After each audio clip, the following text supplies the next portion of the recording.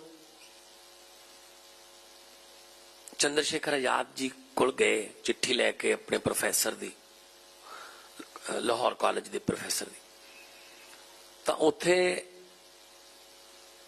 ਪਹਿਲੇ ਦਿਨ ਹੀ ਉਹਨਾਂ ਨੂੰ ਇੱਕ ਡਿਊਟੀ ਮਿਲ ਗਈ ਕਿ ਇੱਕ ਬੜੀ ਇੰਟਰਸਟਿੰਗ ਸਟੋਰੀ ਹੈ ਸੀਐਮ ਸਾਹਿਬ, ਕਿ ਕੋਈ ਸੇਠ ਸੀਗਾ, ਧਨੀ ਸੇਠ ਸੀਗਾ, ਵੀ ਉਹਦੇ ਘਰੇ ਨਾਕਾ ਮਾਰਨਾ, ਆਪਾਂ ਪੈਸੇ ਲੈ ਕੇ ਆਉਣੇ, ਕੋਈ ਪਾਰਟੀ ਚਲਾਉਣ ਵਾਸਤੇ ਪੈਸੇ ਚਾਹੀਦੇ। ਤਾਂ ਰੇਕੀ ਕਰਕੇ ਉਹਨੇ ਕਿਹਾ ਭਗਤ ਸਿੰਘ ਦੀ ਡਿਊਟੀ ਤੇ ਇੱਕ ਹੋਰ ਮੁੰਡੇ ਦੀ ਡਿਊਟੀ ਲੱਗ ਗਈ।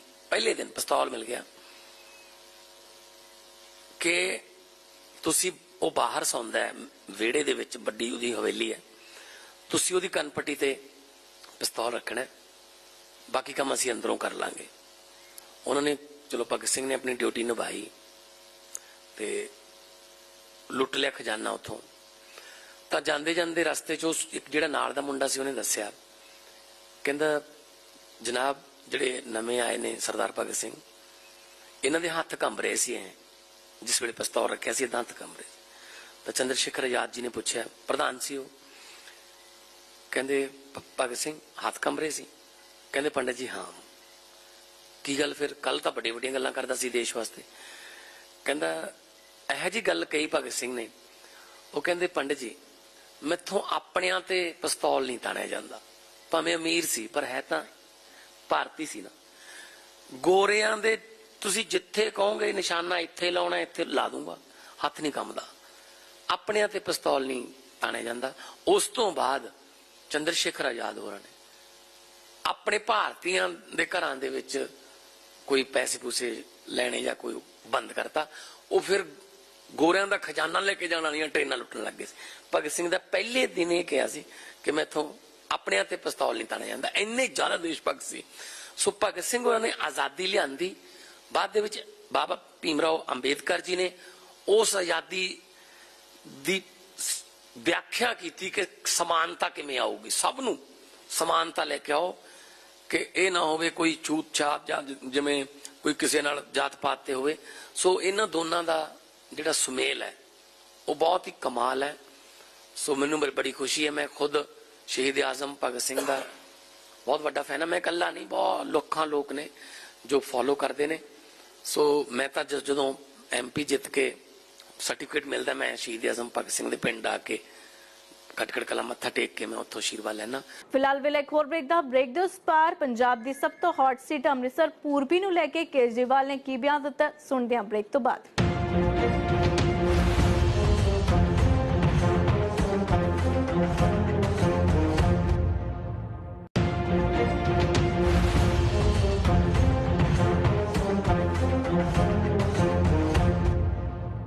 पंजाब की सब तो हॉट सीट अमृतसर पूर्बी विच नवजोत सिंह सिद्धू और बिक्रम सिंह मजीठिया आमो सामने ने ते इस दौरान दोवें एक दूजे ते खूब हमले भी कर रहे हैं। इसे नूं लैके अरविंद केजरीवाल ने दोवां ते निशाना साधदे कहा कि दोवां दी सियासी लड़ाई विच लोकां दे मुद्दे गायब हुंदे जा रहे हैं, सिर्फ आम आदमी पार्टी लोकां दे मुद्दियां दी गल कर रही है। इन्होंने प्रश्न किया है कि अमृतसर ईस्ट से नवजोत सिंह सिद्धू और मजीठिया दोनों लड़ रहे हैं और दोनों एक दूसरे पे गालियां दे रहे हैं, एक दूसरे को गाली गलौज कर रहे हैं, गंदी गंदी गालियां दे रहे हैं, जिसमें जनता के जो मुद्दे हैं वो दबते जा रहे हैं। जनता के मुद्दों की कोई बात नहीं कर रहा। हमारा भी यही कहना है कि ये दोनों एक तरह से बहुत बड़े पॉलिटिकल हाथी हैं जिनके पैरों के नीचे जनता कुचल जाती है। जनता को कोई लेना देना नहीं है, वो इनको क्या गाली देता है, कितनी गंदी गाली देता है, वो इसको क्या गाली देता है। जनता को तो ये चाहिए मेरी बिजली आ जाए, मेरे घर के सामने की बिजली, सड़क ठीक हो जाए, पानी आ जाए, मेरे स्कूल ठीक हो जाए।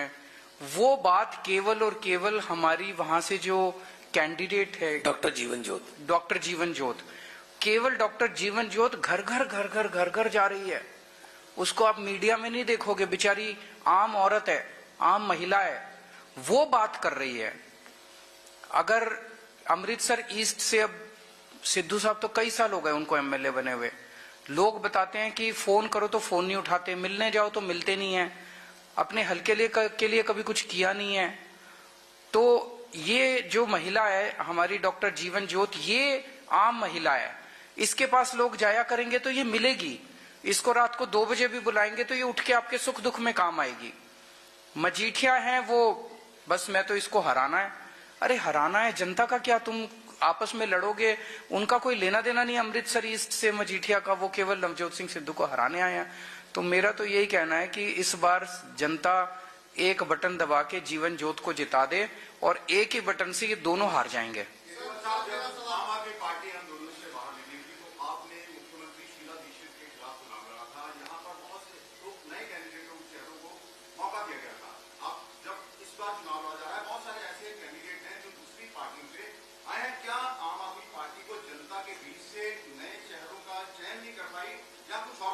नहीं, ऐसा कुछ नहीं है। मैं तो हमेशा ही कहता हूं कि किसी भी पार्टी की विचारधारा और उस पार्टी का मैनेजमेंट उसकी टॉप लीडरशिप से डिसाइड होता है। दूसरी पार्टियां खराब है क्योंकि उनके टॉप के लीडर खराब हैं, तो वो नीचे वैसे ही लोगों को लेके आते हैं, वैसा ही उनकी सरकारें चलती हैं। दूसरी पार्टियों में भी लेकिन अच्छे लोग हैं जो वहां पे बड़े घुटन महसूस कर रहे हैं। मैं तो अपनी हर प्रेस कॉन्फ्रेंस में कहता हूं कि पहले उनके पास कोई विकल्प नहीं था, अब आम आदमी पार्टी आ गई, अच्छी पार्टी है, ईमानदार पार्टी है। मैं तो सारी पार्टी के लोगों को बोलता हूं कि जो जो अच्छे लोग हैं, जो देश के लिए काम करना चाहते हैं, अपने लिए नहीं काम करना चाहते, ऐसे लोग अपनी अपनी पार्टी छोड़ के आ जाओ।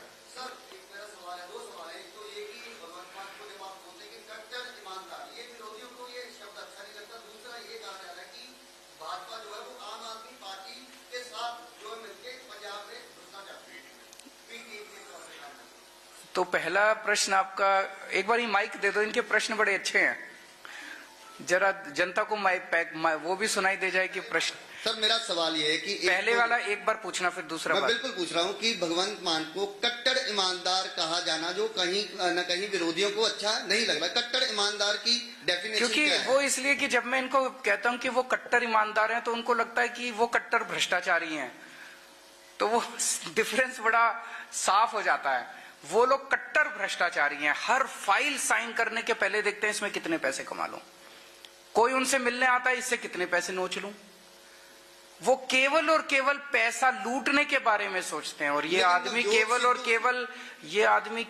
केवल पंजाब के बारे में सोचता है। लेकिन नवजोत सिंह सिद्धू एक ऐसे लीडर हैं जो भगवंत मान की भी तारीफ करते हैं, लेकिन खुद को भी ईमानदार बताते हैं। देखिए, मैं किसी इंडिविजुअल के ऊपर नहीं जाऊंगा, मैं एक सिस्टम की बात कर रहा हूँ। दूसरा सवाल फिर मेरा जो था कि आम आदमी पार्टी के सहारा लेकर भाजपा जो है पंजाब में आना चाहती है, ये कांग्रेस के सांसद कह रहे हैं। कैसे?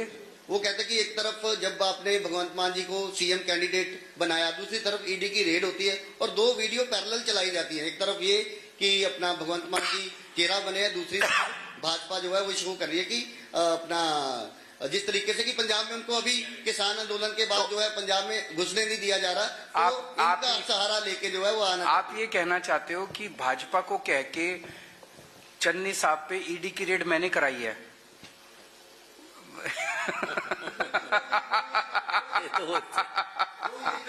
अगर मैं इतना पावरफुल हूं तो फिर तो मैं 2-4 के ऊपर और करा दूंगा। ਸਮਾਂ ਇੱਕ ਹੋਰ ਬ੍ਰੇਕ ਦਾ। ਬ੍ਰੇਕ ਦੇ ਉਸ ਪਾਰ ਨਵਜੋਤ ਸਿੰਘ ਸਿੱਧੂ ਤੇ ਅਰਵਿੰਦ ਕੇਜਰੀਵਾਲ ਨੇ ਕੀ ਇਲਜ਼ਾਮ ਲਗਾਏ ਨੇ, ਸੁਣਾਂਗੇ ਬ੍ਰੇਕ ਤੋਂ ਬਾਅਦ।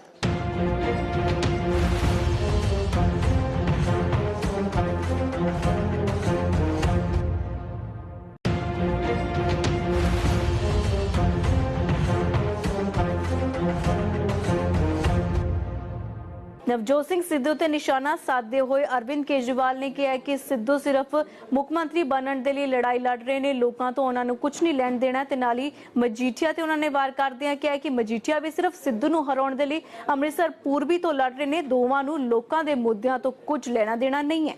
एक पैसे का हिसाब लेंगे, एक पैसे का हिसाब लेंगे। जितना इन्होंने लूटा है सारा पंजाब का पैसा वापस लिया जाएगा। एक गल हो रहा है सर कि कहा जाता है कि पंजाब पर 3 लाख करोड़ का कर्ज है।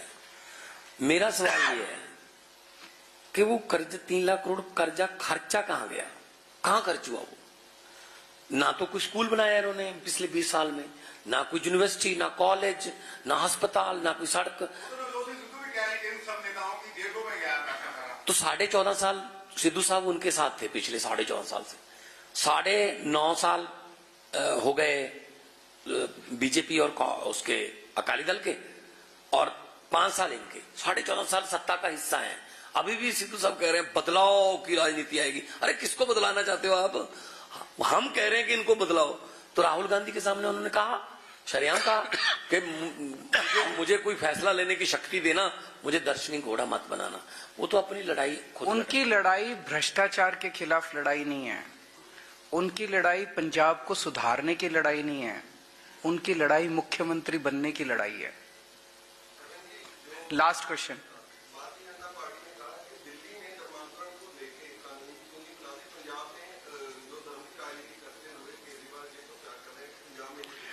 देखिए, मेरा अपना ये कहना है, किसी भी व्यक्ति को कौन से धर्म में मानेगा, जिस धर्म में पैदा हुआ उस धर्म को मानेंगे, किसी और धर्म, ये सबका अपना निजी मामला है। इसमें हस्तक्षेप देने का किसी को अधिकार नहीं है। आप इस भगवान को मानते हो, आप उस भगवान को मानते हो, आप इस धर्म में विश्वास रखना चाहते हो, आप दूसरे धर्म में जाना चाहते हो, ये सबका निजी मामला है। इसमें किसी सरकार को हस्तक्षेप करने का अधिकार नहीं है और ये संवैधानिक अधिकार है। ਫਿਲਹਾਲ ਦੇ ਲਈ ਇੰਨਾ ਹੀ। ਮੈਨੂੰ ਦਿਓ ਇਜਾਜ਼ਤ। ਦੇਸ਼ ਦੁਨੀਆ ਤੇ ਵੱਡੀਆਂ ਖਬਰਾਂ ਵੇਖਣ ਲਈ ਤੁਸੀਂ ਬਣੇ ਰਹੋ ABP ਸਾਂਝਾ ਦੇ ਨਾਲ।